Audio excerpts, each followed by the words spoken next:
I went to see Dr. Klara Brown, my acupuncturist. Absolutely. I'm Dr. Klara Brown, so I'm a doctor in acupuncture and Chinese medicine.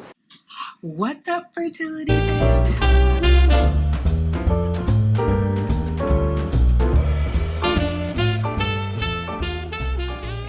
Let's get these babies, ladies. To make those rainbows in my mind when I think. What's up, fertility fam? How are you? I hope you are well. Some exciting news is going on. So the donor has started her cycle. If everything goes well, on Friday the 28th, she'll go in for her baseline testing. So right now she's on birth control, level everything out, suppress everything so that she can then go on to the IVF med. So if all goes well on the 28th, then she will start stimming. So we're in the money. Oh, I don't know. Anyway, we are in the game. As for me, I had ovulation yesterday, so today is the first day of my luteal phase. I am seed cycling, so I'm switching from the pumpkin seeds, moving over to the sunflower seeds. These are raw seeds. And most importantly, I am integrating acupuncture as I prepare for IVF. So I went to see Dr. Klara Brown, my acupuncturist. Don't worry, I took you with me. Come on, let me introduce you to the doctor. Hi, how are you? Hi, Tanika. It's so nice to see you. Nice Welcome. To see you. Thank you. Will you tell all of the fertility fam who you are and a little bit about your practice? Absolutely. I'm Dr. Klara Brown, so I'm a doctor in acupuncture and Chinese medicine. My private practice, which I've been in practice a good 12 years now, is really centered on women's health, and a lot of that really focus more on fertility, hormonal balance. What I find is that acupuncture and Chinese medicine are extraordinarily beneficial for both regulating the hormones and preparing the body for a very healthy and vibrant pregnancy. So I've worked with tons and tons of women over the years to help them sort of prepare for both natural conception as well as various types of IUI and IVF cycles. And I find that, regardless of which way that road goes, the treatments just do so much good for settling the nervous system, for getting the body into a very healthy, optimal place. And then you really just take it from there. Isn't she amazing? I love her. I have been seeing Dr. Brown since 2017, and I absolutely adore her. She was at another facility before, and there were multiple practitioners, and I would always request her. Like if she were out and I was in the middle of a cycle or something was going on and I had to see someone else, I could tell the difference. I mean, they were all great. Everybody's great, but I definitely love being in her hands. Like I feel well cared for. And even when the pandemic started going on, I was in California and she started doing virtual appointments. And so when I found that out, I was like, yay! Because even just having a conversation with her was very close to having her calming, soothing touch, just her voice and her presence. So it was very much welcomed. She's also still doing virtual. Anyway, let me show you a little bit of what she did to me today and helping me support my transition into the luteal phase and what that looks like.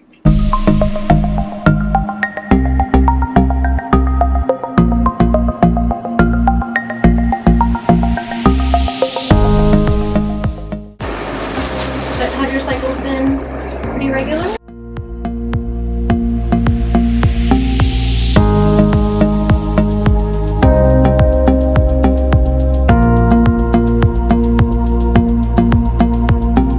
Yeah, but sometimes cycles get a touch longer when there's a lot of stress and change going on, so it makes sense if you were like moving and it was the holidays. Yeah. The state of the world, disastrous. Oh my god, I cried so much. Yeah, yesterday was amazing. Oh my god. It was emotional, wasn't it? Very My husband was like, so. we were watching the inauguration, he was like, why are you crying? I'm like, I'm just feeling hopeful. So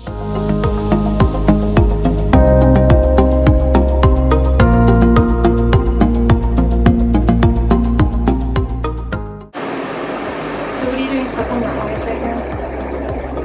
The B12 patch that I'm wearing. Yeah, I was wondering. I was like, that's for sure. Yeah. Like a nutrient patch. I'm trying to get it all through my food, so like lots of green leafy vegetables, cruciferous. I'm doing nutritional yeast for the bees. Like sprinkling it on stuff. I'm getting egg whites. I mean, not egg whites, whole eggs for the choline. Good. Yeah. And it's keto friendly.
massaging. Yeah, massaging is great. Okay. Everything that helps move your blood around. Okay.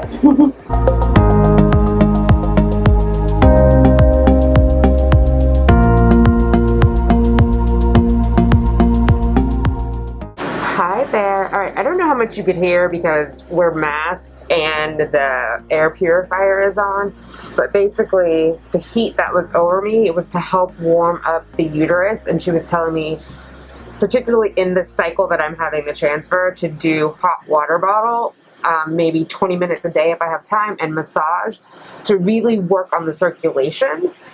So that blood flow is increased to the uterus, because that's going to be the main thing that I'm working on for transfer is my uterine lining.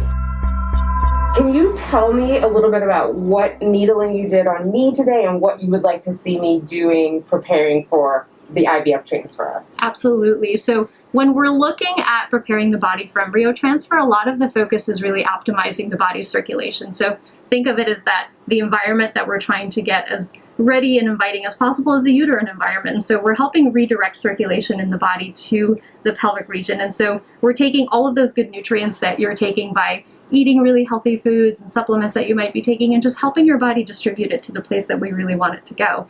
And so one of the big focuses with the treatment is focusing all the different spots on the body that help optimize blood flow up into the uterine area, as well as distribute it around the system, while settling the nervous system, because obviously this is a stressful, somewhat anxiety-induced road.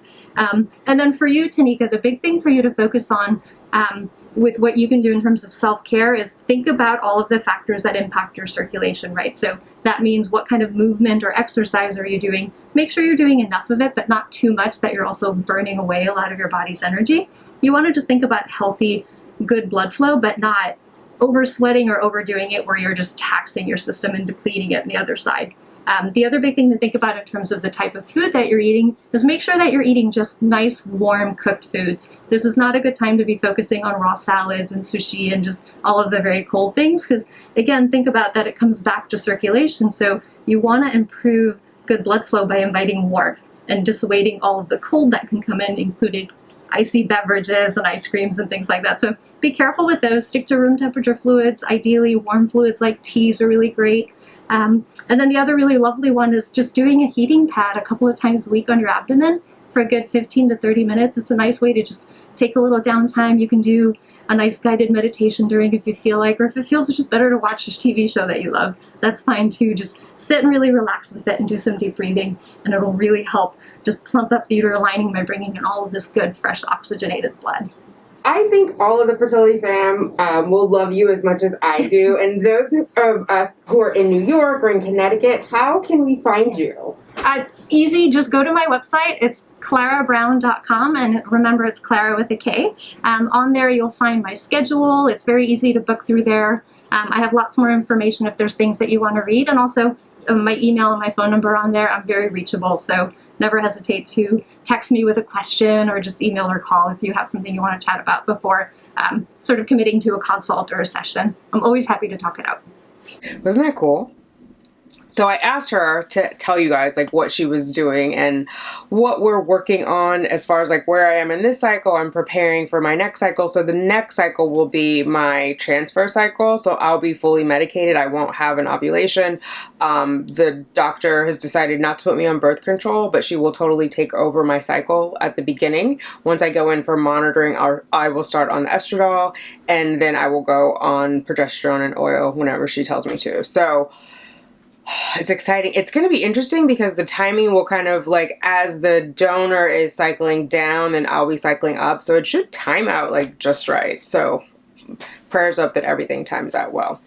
All right. Hopefully you enjoyed meeting Dr. Klara and enjoyed seeing some of the acupuncture. I know a lot of you guys had questions about it, and I've done it before, and I just think it's a great thing. And also, while I was wrapping up, Dr. Klara shared with me there's definitely documentation of women who have acupuncture on transfer day, their rates go up. So it's 24 hours before transfer, within that 24-hour period, and within 24 hours after transfer.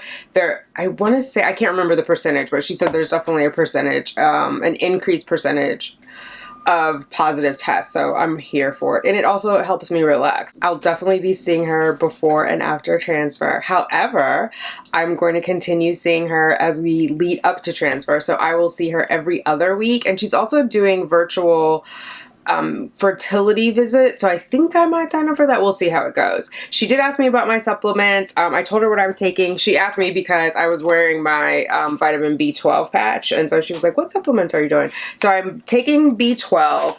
I'm taking vitamin D, which I actually got from her. It was shipped to me while I was in California. Can you see that? It was shipped to me while I was in California. And then I'm taking a prenatal and ubiquinol 300. So I'll do a separate video on my supplements. This prenatal VitaPearl has everything I need in it. I'm not going to take all the other vitamins. I'm just not going to stress myself out. She and I talked. Hello.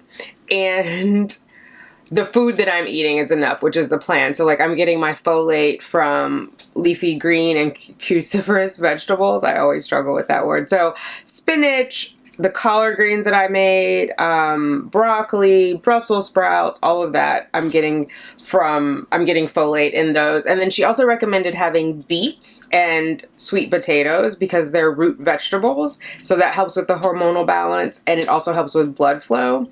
What else did she mention? Oh, warm soup. So the bone broth is good, just keeping that whole area warm as we prepare for transfer. So I'll do it for this part of my luteal phase. That's the phase where your body is already producing progesterone to keep your uterus warm, and so I will help support that. And then when we start the medication and I'm in the estrogen phase, which is they're mimicking my follicular phase, and so when I'm there, I'll go back on the seed cycling, so I'll have the pumpkin seeds, but then I'll support it the estrionic state. And then once we move again into the luteal phase, the progesterone part, then I'll start heating up the uterus again. So I'm going to do like the hot water bottles that she mentioned and some other things just to help with the blood flow. Oh, and there will be no more dieting. So like once I have cycle day 1, as far as like the intermittent fasting and whatnot, we won't do any calorie reduction or any food restriction. She did mention even now I should be alternating days on and off for fertility because it puts you in a heightened state, like it ups your cortisol, because it's like the way it works, it stresses your body out a little bit on purpose to get the result. And so she's just saying keep myself at a steady state, which I totally agree, that makes sense. So that's what I'll be doing. All right, just really quick, this prenatal, which is VitaPearl, has vitamin C in it. It's 50% of the daily allowance. It already has vitamin D 100%, but based on my blood work, I know that I'm a little deficient in vitamin D, so this just helps support all of that. It's obviously it's winter. I'm in New York. It's quarantine, so I'm in the house most of the day, so I'm not going to get the vitamin D. The dogs are going crazy. So it's winter in New York. I'm not going to get the regular amount of vitamin D that I would if it were warmer or if I were outside more. If I were getting sunshine, I'm walking on sunshine. Yeah. All right. Vitamin E has 100%. Thiamine, 100%, riboflavin, niacin, 100%, vitamin B6, 1000%. That helps reduce your stress, right? Folic acid, which here is branded as Folmax, so it's immediate and modified release. I'm also getting the leafy greens. I know my body is processing it, but there's a thing about folic acid and folate. I have a video on it. I think you can see it over here or over here. I'll put it, I think it's over here. However, the way that they have, there's a patent on it or patent pending. The way they have formulated it, it's supposed to help with the absorption, but I'm also doing fresh leafy greens for folate as well. Vitamin B12, biotin, pantothenic acid, iron. It's 167% of the daily allowance for iron. And then, the folic acid is 175%, iodine 100%, zinc 50%, and then DHA, which I should also be getting from my wild-caught salmon and the haddock that I have. So that's what's in here. You guys have seen this before, though, so yeah. So that is just a patch, so it's not a pill that I have to take, which makes it amazing. And these are drops, so I just put them under my tongue. So only 2 pills that I'm taking. I also take the glutathione, but not for fertility just because it's the master antioxidant. So yeah, that is what is going on with me. Thank you for going to acupuncture with me. I feel so relaxed. I'm going to sleep like a baby tonight. It's always peaceful. If any of you haven't done it yet, I know what you're thinking, and the answer is no. The needles do not hurt. You don't even feel them going in. I know some people feel them around their ears. If she put any into my ears today, I didn't feel them. I think once I did, it hit a piece of cartilage, and it wasn't painful, but it was like noticeable. But for the most part, I don't notice the needles going in. And she had the room nice and warm, so the needles were room temperature. She put the heater over me, so it's very peaceful, and basically it's redirecting your blood flow, making sure like your yin and your yang are all balanced. A lot of fertility issues relate to stagnant blood sort of sitting, pooling, and so that just keeps it moving, which is great. That's what we're all about, right? Keep it moving. That is all I have for you. If you have any questions, let me know down below. All of Dr. Klara Brown's information is in the description box below, and her website is drklara with the K, brown.com. See it across your screen here. If you have any questions, let me know down below. If you like this video, please give it a thumbs up. YouTube likes that, and it helps bring other people to find this video. If you haven't subscribed yet, please consider subscribing and joining the fam. We would love to have you. All right, ladies, I'll talk to you later. And gents, bye. Baby does to us all.